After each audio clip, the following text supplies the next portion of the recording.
Bien, bueno, entonces, estábamos diciendo que el día de ayer habíamos visto mitosis, habíamos visto meiosis, la meiosis en general, y yo recién les mandé un video con meiosis humana, es decir, cómo el hombre o la mujer producen sus gametas. Hombre, espermatozoide, mujeres, mal dicho el óvulo, pero bueno, el óvulo y 3 cuerpos polares. Cuéntenme qué dudas han quedado del video que vieron de gametogénesis que les mandé recién. ¿Qué duda quedó? Bien. ¿Qué pasa con los cuerpos polares? Los cuerpos polares se degeneran. Los cuerpos polares no son células que se puedan fecundar. El Luis me pregunta que qué pasa con los cuerpos polares en la ovogénesis. En la ovogénesis los 3 cuerpos polares que se forman se degeneran, no son células que puedan ser fecundadas. Entonces, en realidad, no sirve para nada. Hablando en mal en criollo, no sirve para nada, básicamente, los cuerpos polares. ¿Sí? Eso es lo que pasa con los cuerpos polares. ¿Qué otra duda más hay acerca de este proceso de reproducción, de meiosis?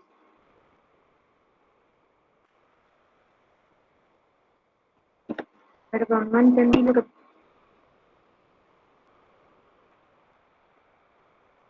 Ay, no entendí lo que pusiste, Luis, perdón. Puso gracias, solamente que lo escribí mal.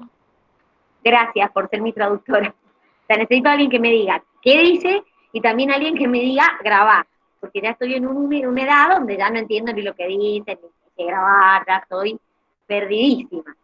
Bueno, ¿qué pasó? ¿Entendieron el proceso de ovogénesis y espermatogénesis? ¿Por qué en las mujeres aparece solo un culo y en los otros cuántos espermatozoides? Bueno, porque en realidad en el proceso, esperen, les voy a compartir y así lo vemos directamente. Espérenme un minuto. Aguántenme así te contesto la pregunta. Ahora les comparto pantalla, así vemos esto que me están preguntando.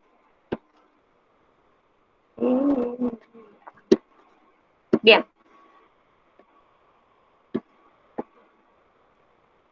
Profe, una consulta, o sea, es sobre mitosis. ¿De Sí. cómo sería una mitosis de una célula haploide? La mitosis de una célula haploide, igual que la diploide, excepto que vas a tener en el proceso, vos siempre acordate que en la mitosis vos obtenés células idénticas. O sea que si vos tenés una célula haploide de 8, va a terminar teniendo 2 células de 8. ¿Entienden? Es decir, el proceso es el mismo porque en el proceso vos obtenés idénticas a la original. O sea que en realidad el proceso es idéntico, lo que te va a cambiar es que en vez de una célula diploide es una célula haploide. Pero el proceso es el mismo en la mitosis. Porque justamente las hijas son idénticas a la madre, entonces no hay variabilidad. No entendí la parte donde les perturban origen a los niños o a los niños.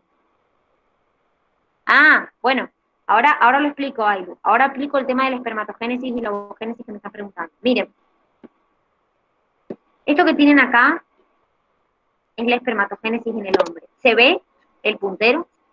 Antes que me empiece a señalar y no lo vean. Sí, sí, se ve. Bien. Este proceso en el hombre ocurre en sus testículos. El hombre, cuando llega a la pubertad, empieza el proceso de espermatogénesis. Es un proceso que, en realidad, el hombre, a ver, el proceso está controlado por, hay alguien que tiene el micrófono prendido.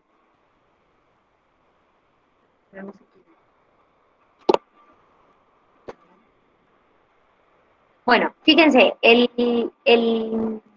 proceso de espermatogénesis es un proceso que en el hombre empieza en su pubertad, ocurre en sus testículos, y es un proceso por el cual el hombre básicamente lo hace toda la vida, chicos.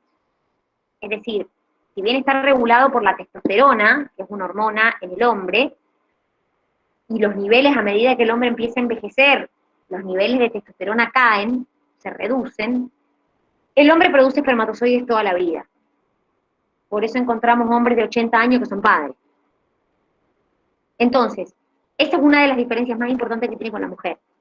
que el hombre, este proceso empieza en su pubertad, pero casi que dura hasta cuando el hombre se muere.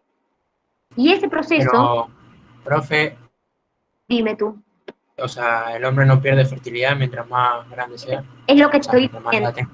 Es lo que estoy diciendo. Obviamente pierde un poco de fertilidad. Es decir, al disminuir los niveles de testosterona, claramente que no es tan fértil como a los 20 o a los 30. Pero no es como la mujer que deja directamente de ser fértil. O sea, la mujer llega a una edad, que es cuando está en la menopausia, donde ya su etapa reproductiva finalizó. En el hombre esa etapa es mucho más larga, la etapa reproductiva. ¿Sí? Por eso les digo, hay hombres de 80 años que son padres. Mientras sigan produciendo espermatozoides, puede seguir siendo padre. En la mujer eso no pasa. Y ya vamos a ver por qué. En el hombre, el proceso comienza a partir de una célula diploide que se llama espermatogonia o espermatogonio, que hace un proceso de diferenciación y forma un espermatocito primario. Entonces, el espermatocito primario sufre una primer meiosis y obtiene 2 espermatocitos secundarios. Hace cada uno de estos espermatocitos secundarios una segunda meiosis y obtengo espermátides. Y finalmente, las espermátides no son espermatozoides todavía, ¿sí? Las espermátides no son células con capacidad de fecundar. Es decir, las células con capacidad de fecundar son los espermatozoides. Entonces, acá hay un proceso que lo van a ver cuando veamos reproductor, pero para transformar la espermátide en espermatozoides, hay un proceso que se llama espermiogénesis. ¿Qué me importa que entendamos de acá? Las 4 células en el hombre son células capaces de fecundar. Los 4 espermatozoides pueden fecundar. Ahora, vamos a ver un poquito la dotación cromosómica, que es lo que vimos ayer. Si esta es una célula diploide, el espermatogonio, es decir, es una célula 2N, ¿qué dotación cromosómica tiene? Es una célula humana. 46. Perfecto. Tiene 46 46. Perfecto. Esa célula se diferencia, el espermatocito primario sigue siendo una célula diploide, porque todavía no hace meiosis. O sea que esta célula también tiene 46 cromosomas. Hace la primera división meiótica, que es lo que estuvimos viendo ayer. Cuando yo terminaba la primera división meiótica, ¿cómo eran estas células? ¿Cómo eran? Haploides. ¿Haploides de qué tipo? ¿Dobles o simples? Mírenle los cromosomas. Dobles. Doble. Entonces, Dobles. ¿cuántos cromosomas va a tener cada una? 23. Perfecto. Va a tener 23 cromosomas dobles, 23 cromosomas dobles. Cada una de estas hace la segunda división meiótica. Y obtengo estas células que, ¿cómo eran cuando finalizaban la segunda división meiótica? Simples. Haploides simples. Muy bien, entonces voy a tener ¿cuántos cromosomas en cada una? 23. ¿Pero de qué tipo? Simples. Perfecto, por eso fíjense que los cromosomas son simples. Entonces, este proceso en el hombre dura semanas, chicos. Semanas dura en el hombre este proceso. Ya van a ver que en nosotras el proceso dura años. En el hombre, en semanas, hace este proceso. ¿Por qué? Piensen lo siguiente. El hombre es, por cada mililitro de semen que produce, que libera, elimina millones de espermatozoides. Es decir, por cada mililitro de semen no va un espermatozoide, no van 2 espermatozoides, van millones. Entonces, el hombre tiene una capacidad de producción de espermatozoides, de gametas, mucho más rápida que la mujer. Y esos, si yo, por ejemplo, pudiera hacer un corte de un testículo, yo vería que en el mismo momento, en el testículo, puedo encontrar espermatogonios, espermatocitos primarios, espermatocitos secundarios, algunos espermatozoides. Quiero decir que puedo encontrar distintos estadios de la célula en el mismo momento. No es que todas las células se transforman todas juntas en espermatozoides, ¿se entiende? Es decir, yo puedo encontrar en el testículo distintos estadios de esta célula. Ahora, sí es importante pensar lo siguiente. Esto es un proceso de meiosis. Ahora, ¿qué pasaría si el hombre solo tuviera una sola espermatogonia? ¿Qué pasaría? Y sería difícil fecundar a la mujer. Hace 4 espermatozoides y ¿qué pasa? Chau, se terminó. Por eso, el hombre no puede tener una sola espermatogonia. El hombre, de hecho, mediante procesos de mitosis, multiplica la cantidad de espermatogonias que tiene. Porque imagínense que si tuviera una sola espermatogonia, hace 4 espermatozoides y se acabó. Entonces el hombre, además de hacer procesos meióticos, estos espermatogonias hacen procesos mitóticos para aumentar la cantidad de espermatogonias que hay, para poblar el testículo de espermatogonias. ¿Se entiende? Sí. Sí. Profe, Sí. Dime. ¿y nosotras por qué nos da la menopausia? ¿Tiene que ver con esto? Ahora vamos. Ahora vamos. Tiene, En el hombre, esto está controlado principalmente, como les dije, por la testosterona. Su regulación es mucho más simple. El proceso de producción de gametas es mucho más rápido. Es decir, si bien a medida que el hombre envejece, sus niveles de testosterona decaen, durante un mes los niveles de testosterona son bastante constantes. Es decir, a ver, yo les cuento una cosa. La testosterona se libera en forma pulsátil. Ya lo van a ver más adelante, les estoy contando como para que entiendan lo que quería decir. Si nosotros hablamos de lo que pasa a nivel hormonal en un hombre, en el hombre la testosterona se libera en forma pulsátil. Es decir, hay momentos donde se libera más, donde se libera menos. Por ejemplo, durante la noche, el hombre libera más testosterona. Pero, si nosotros analizamos un mes del hombre, los niveles de testosterona son constantes, son bastante constantes. Si yo me voy al ciclo de una mujer, no verían lo mismo. Ya lo van a ver cuando veamos en reproductor el ciclo menstrual, que van a ver que las hormonas de las mujeres, primero que no hay una sola, una hace así, otra hace 2 picos, otra hace una curva, la otra hace una curva para el otro lado. Es decir, los niveles hormonales en nosotras no son estables durante el mes, no son constantes. Hay hormonas que están al principio muy bajas, empiezan a aumentar, aumentar, aumentar hasta el día 14, después bajan de nuevo. Hay hormonas que hacen un pico en el día 14 y después bajan. Es decir, en nosotros las hormonas que regulan el proceso no son constantes. Hacen picos, hay otra que se mantiene muy chata y después del día 14 hace un pico. Entonces, las hormonas que regulan el proceso en las mujeres no son constantes durante el mes. No se hagan problema por eso, porque igual lo vamos a ver en reproductor, pero les estoy tratando de explicar el porqué. Ahora vamos a ver el porqué de la ovogénesis en la mujer, porque fíjense que en el hombre no reviste mayor complicación. Ahora, en la mujer, el proceso no es tan simple como parece.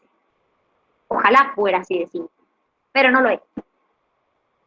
En la mujer, nosotros partimos de una célula que se llama oogonia o ovogonia. Se le puede decir de las dos maneras.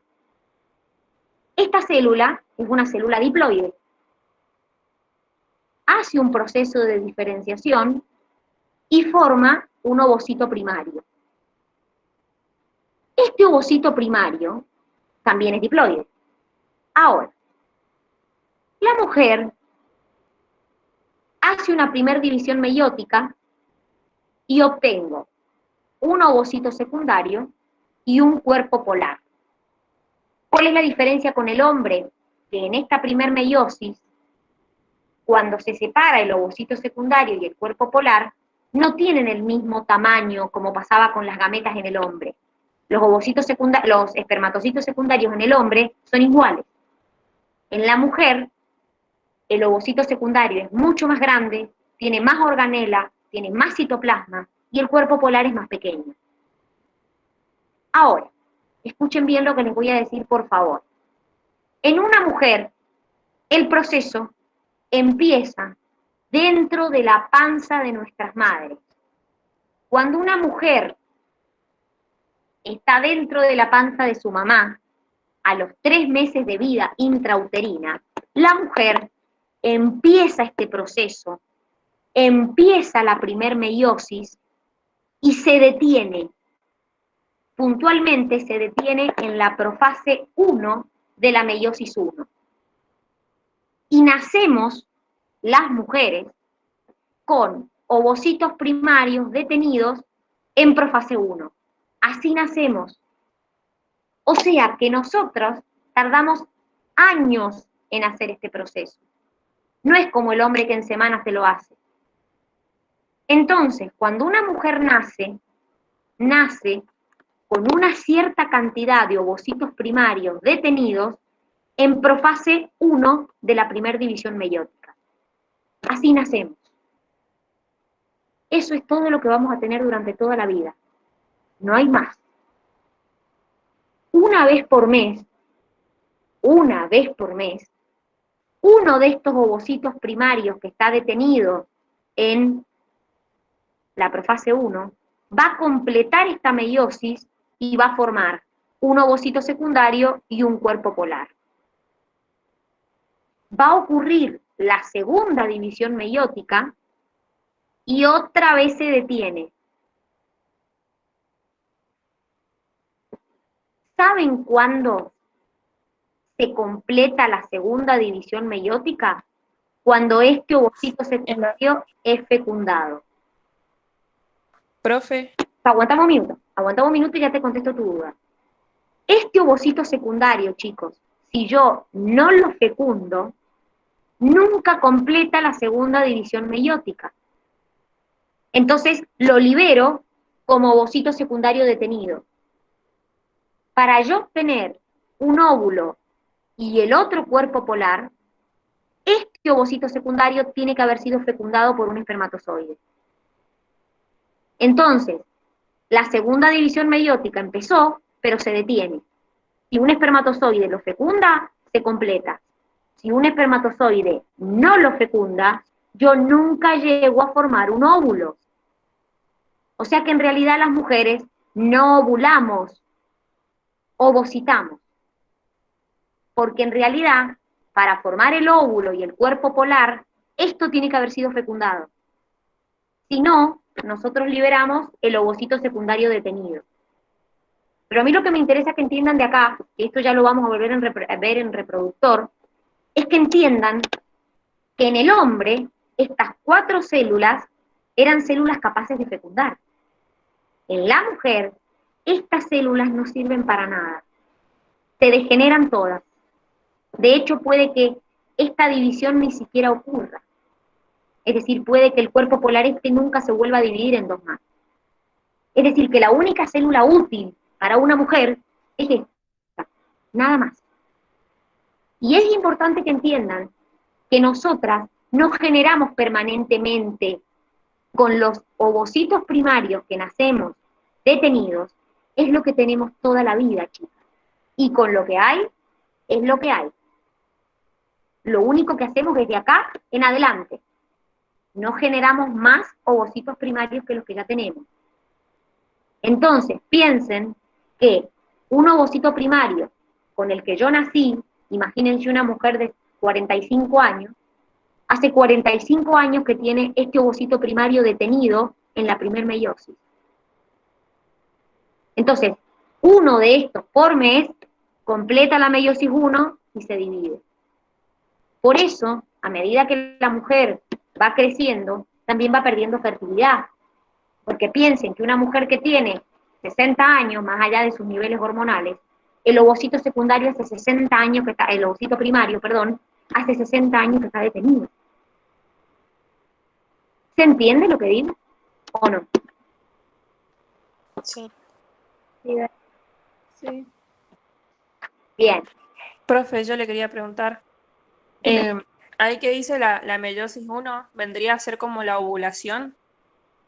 No, la ovulación, sí, en realidad la meiosis 1, para que te lo explico bien. La ovulación es cuando se libera el ovocito secundario. Sí, la ovulación es cuando se libera el ovocito secundario. Este ovocito secundario empieza tu meiosis 2 y la detiene, y así lo liberás. Si viene un espermatozoide y lo fecunda, completás. Si no, con tu menstruación, liberás el ovocito secundario detenido en la meiosis 2, lo liberás acá, vendría a ser. ¿Entiendes? Nunca completás esta parte. Claro, porque si lo completamos no se libera. Porque si lo completás estás embarazada. Claro, por eso. Porque un espermatozoide te lo fecundó y entonces a partir de ahí se va a formar un embrión. O sea que lo que nosotras sacamos todos los meses no es un óvulo, sino un ovocito. Un ovocito secundario detenido. Exactamente. ¿Sí? Exactamente. Perfecto. ¿Se entiende? Sí, Dani. ¿Sabían esto? No. ¿No? No, se llama óvulo a cuando completa la división. Es decir, cuando el espermatozoide llega y termina la meiosis 2, formás un óvulo. No, profe, la era óvulo no.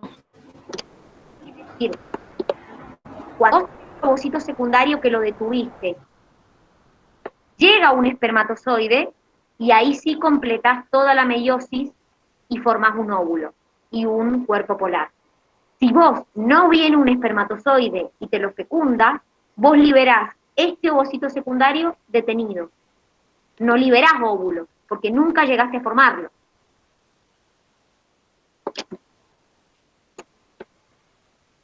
¿Se entendió, Mili? ¿Qué me preguntaste? ¿Lo que era el óvulo?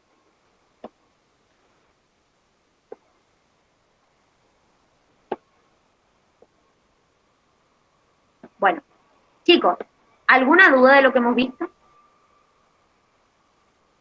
¿Alguna duda del...? Entendí. Bien, buenísimo, buenísimo. ¿Qué son los cuerpos polares? Los cuerpos polares son células, como te dije, que provienen de la división, pero que la realidad es que son mucho más pequeñas, son mucho más, tienen mucha menos cantidad de citoplasma, son mucha menos cantidad tienen mucha menos cantidad de organela, y básicamente es una célula que se termina degenerando porque no cumple ninguna función. Es una célula, pero es una célula que tiene, como te dije, muchísima menos cantidad de citoplasma, muchísima menos cantidad de organelas, no puede ser fecundada, pero es una célula. Si me preguntas qué es una célula. Que proviene del proceso de división. Bueno, gracias. Tena. ¿Qué otra duda? Profe, Dime. ¿los cuerpos polares tienen la misma cantidad de cromosomas que un ovocito secundario? Sí, lo que cambia es el citoplasma. Sí. Sí, porque en la división se hace pareja la división de cromosomas. Entonces, ¿se entendió esto de la meiosis humana, de cómo producimos gametas?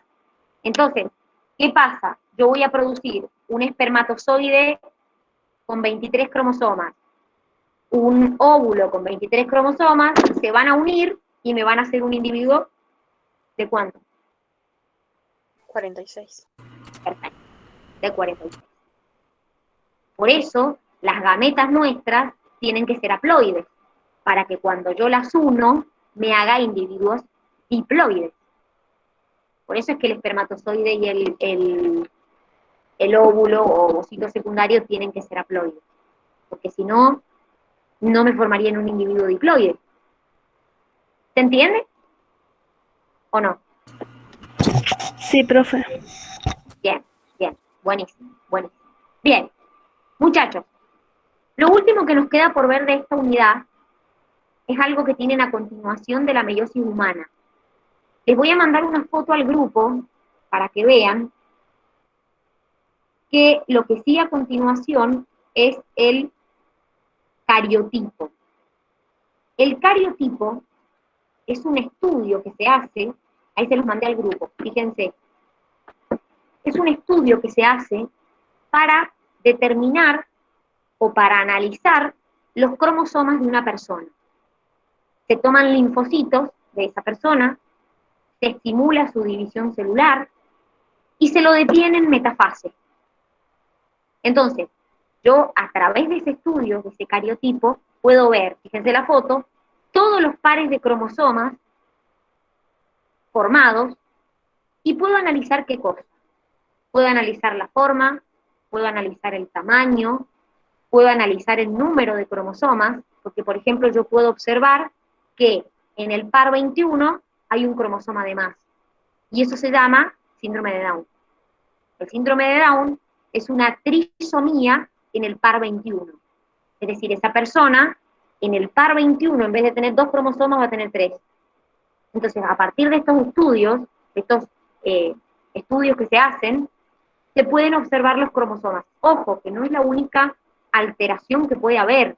La vamos a ver en la unidad que viene, que vamos a empezar la semana que viene, que existen alteraciones numéricas en los cromosomas, es decir, puedo tener cromosomas de más o cromosomas de menos, pero también existen alteraciones estructurales, es decir, puede que un cromosoma pierda un brazo, y al perder un brazo me dé un tipo de enfermedad determinada.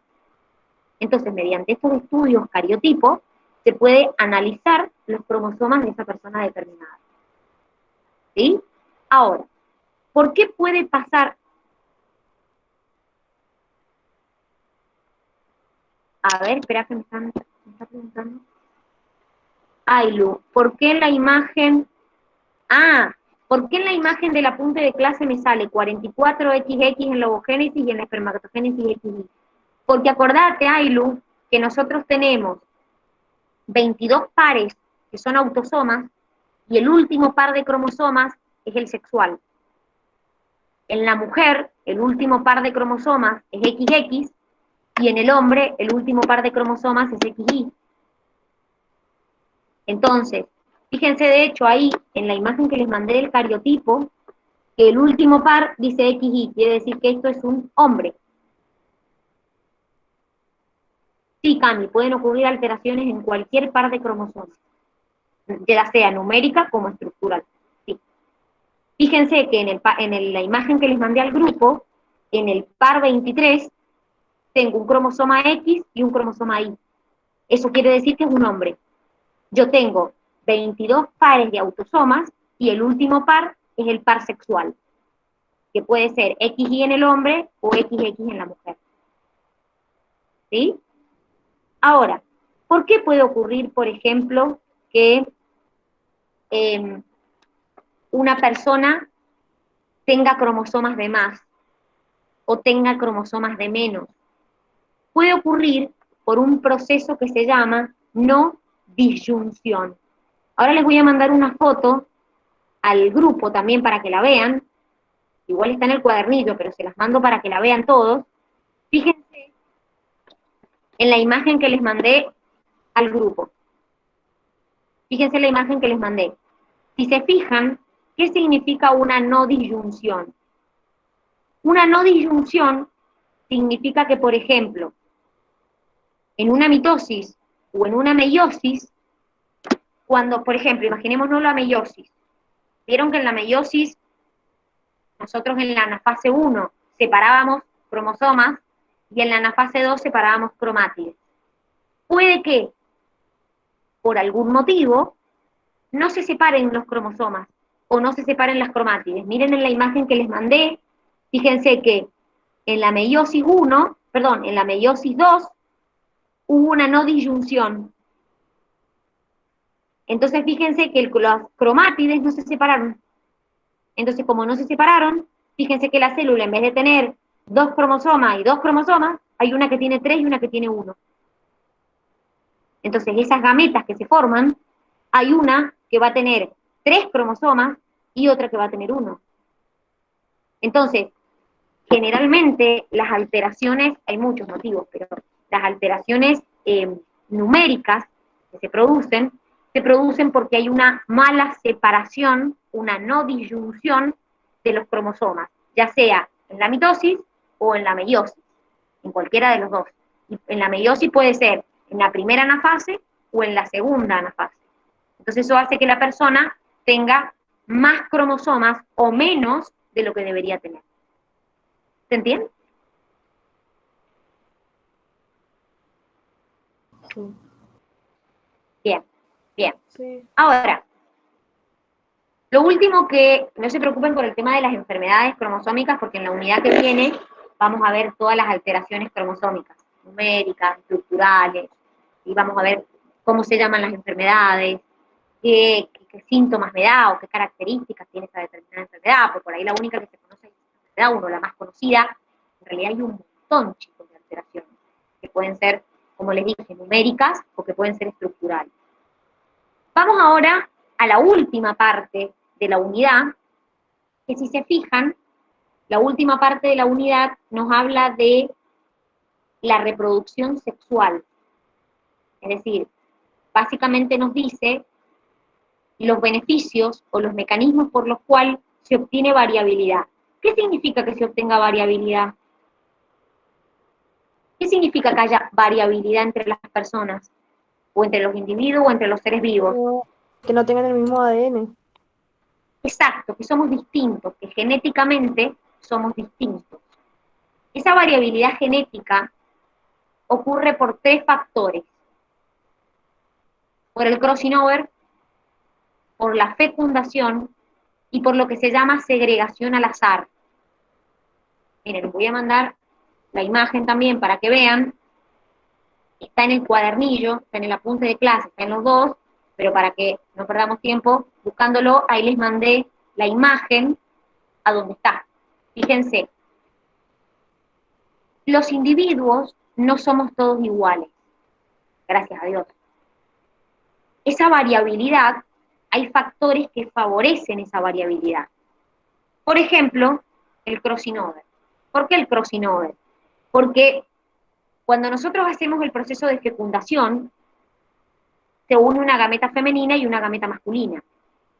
¿Tá? Entonces, en ese proceso de fecundación hay un intercambio, o sea, hay una unión de gametas que hacen que el individuo que se forma no sea igual a los individuos que le dieron origen. Nosotros tenemos mezcla de genes de que vienen de nuestra madre con los genes que vienen de nuestro padre. Otra de las fuentes de variabilidad es el crossing over. Cuando se produce el crossing over, que lo vimos entre los cromosomas, hay intercambio de fragmentos de ADN. Entonces eso hace que la información genética se cruce. Y por último, el último factor que nos da variabilidad es la segregación al azar. ¿Qué quiere decir eso? Cuando nosotros producimos las gametas, que de hecho lo acaban de ver, los cromosomas que segregamos a las gametas son al azar. No sabemos qué cromosomas van a nuestras gametas y cuáles no. Qué genes van a esas gametas y cuáles no. Por eso, yo puedo ser hijo de una misma pareja y no tengo los mismos genes que mi hermano. Porque los genes que van hacia las gametas son al azar. Entonces, no es lo mismo que se fecunde una gameta masculina y femenina de la misma persona y formen un hijo o un embrión, que esa misma pareja se vuelva a fecundar y se vuelvan a unir 2 gametas. Y ustedes me van a decir, ¿qué pasa con los gemelos? ¿O qué pasa con los mellizos? ¿Alguien sabe cuál es la diferencia entre un gemelo y un mellizo? Que los gemelos están en la misma bolsa y los mellizos distintos. Bueno, ¿y eso por qué? Está relacionado con cómo se fecundó. Un solo espermatozoide fecunda a los gemelos y luego a los mellizos los fecunda a dos. En los gemelos es un solo espermatozoide que fecunda un solo óvulo. Una vez que se forma ese embrión se divide en 2. Cigoto se divide en 2. Esos son los gemelos. Pero incluso, chicos, en los gemelos se ha demostrado que no son exactamente iguales. Es decir, ¿qué quiere decir esto? Que en las etapas tempranas del desarrollo hay variaciones que pueden hacer, por ejemplo, que un gemelo tenga determinada enfermedad y el otro no. ¿Por qué? Porque cuando se separan, hay procesos de activación e inactivación de genes. ¿Qué quiere decir? Hay genes que se activan y hay genes que no. Entonces, puede que a un determinado gemelo se inactiven determinados genes y en el otro no se inactiven. Entonces, se ha demostrado que incluso antes se pensaba que los gemelos eran completamente idénticos y la realidad es que no es así. Que inclusive hasta en los gemelos puedo encontrar variaciones que no son exactamente iguales. ¿Se entiende? Sí, sí, profe, pero también hay algunos gemelos que tienen una misma condición, como síndrome de Down. Por supuesto, porque como te digo, Anto, puede ser que se les activen o inactiven los mismos genes, como que no. Es decir, no siempre en los dos va a pasar lo mismo. Puede pasar, obviamente que puede pasar, pero puede pasar que eso no pase. Entonces, o sea, ¿sería un 50 que pase o un 50 que no? No, claro, no es una cuestión de 50 o 50, es decir, cuando nosotros, para que entiendan ustedes, porque ya lo van a ver en la unidad que sigue, hay algo que se llama expresión diferencial de genes. ¿Qué quiere decir eso? En nosotros hay genes que se expresan y hay genes que no. Hay genes que se inactivan y hay genes que no. Entonces, en las etapas tempranas, cuando somos embriones, pasa lo mismo. Hay genes que pueden activarse y que yo, por ejemplo, nazca con determinada enfermedad, o genes que no, que puede que no se activen.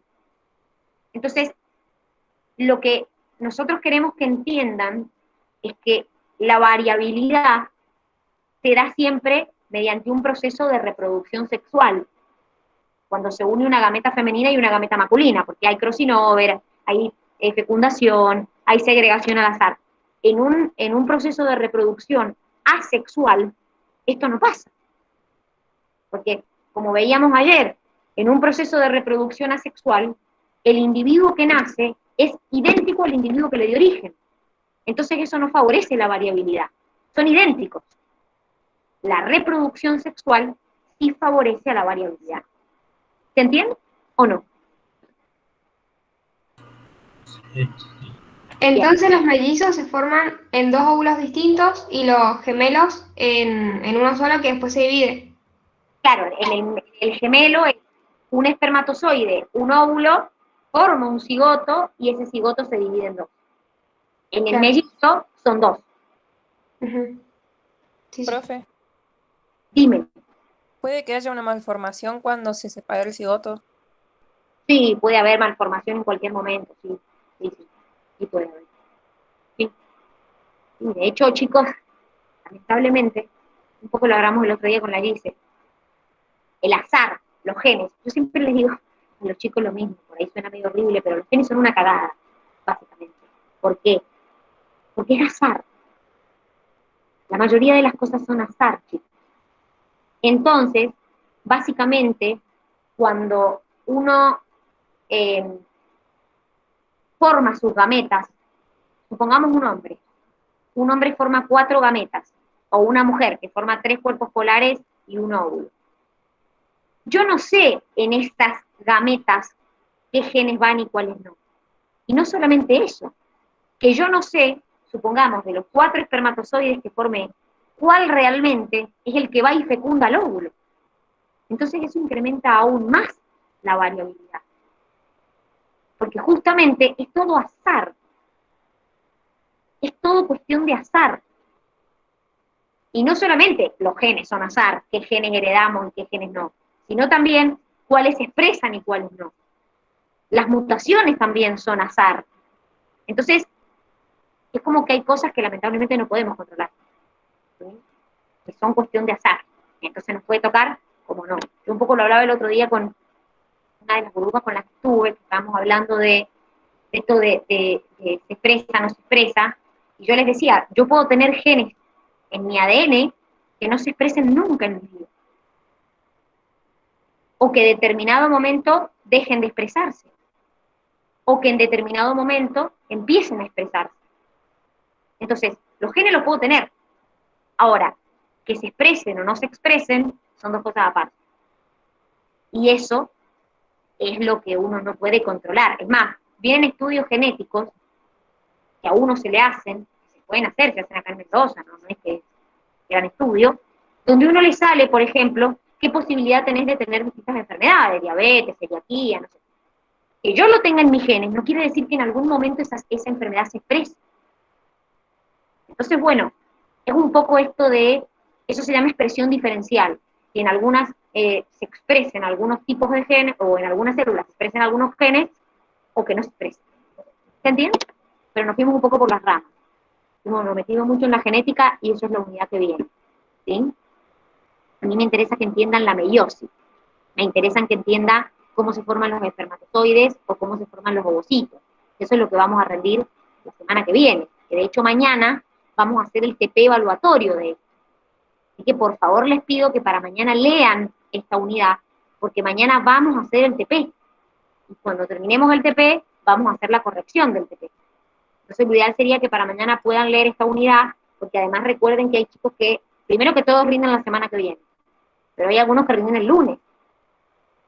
Entonces, traten de leerse la unidad para mañana para ver si surge alguna duda cuando mañana estamos haciendo el TP. ¿Quedó alguna duda de lo que hemos visto hoy? ¿De la meiosis humana? ¿O de la meiosis en general? ¿Quedó alguna duda? Yo tenía una consulta. Por ejemplo, el ovocito, ¿a dónde hace el crossing over? O sea, ¿en la madre? ¿Cómo el ovocito? ¿Dónde hace el crossing over? Vos acordate que el proceso meiótico, Dai, es anterior al proceso de la fecundación. ¿Bien? Es decir, vos formás tus gametas, y los genes que vos tenías los cromosomas que vos tenías en esa célula que empezó, son esos cromosomas que después terminan formando la gameta. ¿Entiendes? Es decir, no sé, vos tenés una célula, una espermatogonia que tiene determinados cromosomas, que obviamente esa espermatogonia tiene pares de cromosomas homólogos, que viene uno de tu mamá y uno de tu papá. Cuando se produce el crossing over, haces meiosis 1 y haces meiosis 2, ahí formas tus gametas. O sea que claro, me equivoqué, era la ovogonia la que te quería decir yo. O sea, ¿en qué momento hace el crossing over? O sea, porque te dijo que cuando nacemos en profase 1 de niño. Antes de nacer. ¿Se entiende? Es decir, cuando nacemos con ovocitos primarios nosotros. No nacemos con ovocitos primarios detenidos en la profase 1. Entonces, ese ovocito primario empieza la profase y se detiene. No se preocupen tanto por el proceso de reproducción en detalle, porque lo vamos a ver en reproductor. Lo que a mí me interesa que sobre todo entiendan es el proceso de meiosis y mitosis. Me pregunta la Ailu las 5 etapas de la profase 1. Ailu, las 5 etapas son leptonema, cigonema, paquinema, diplonema y diacinesis. En la primera, que es leptonema, se terminan de condensar los cromosomas. En la cigonema, el par de homólogos empieza a acercarse, ¿sí? Y se unen. Puntualmente en paquinema es cuando se hace el crossing over, que es ese intercambio de fragmentos entre cromosomas homólogos.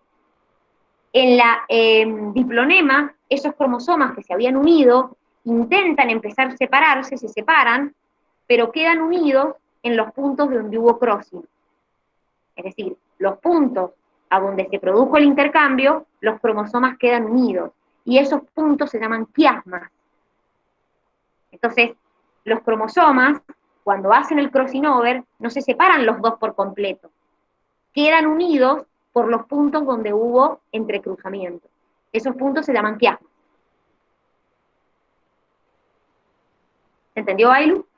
¿Qué me preguntas? Bien. Bueno, muchachos, mañana tenemos trabajo práctico evaluatorio, así que, por favor, para mañana lean la unidad, que mañana empezamos y hacemos el práctico. Y anótense las dudas. Así mañana cuando terminamos de corregir el práctico me pueden preguntar las dudas que hayan surgido. ¿Sí? Nos vemos mañana, que tengan una hermosa tarde. Chao.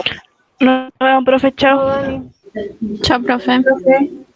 Chau, chau. Chao, profe. Nos vemos.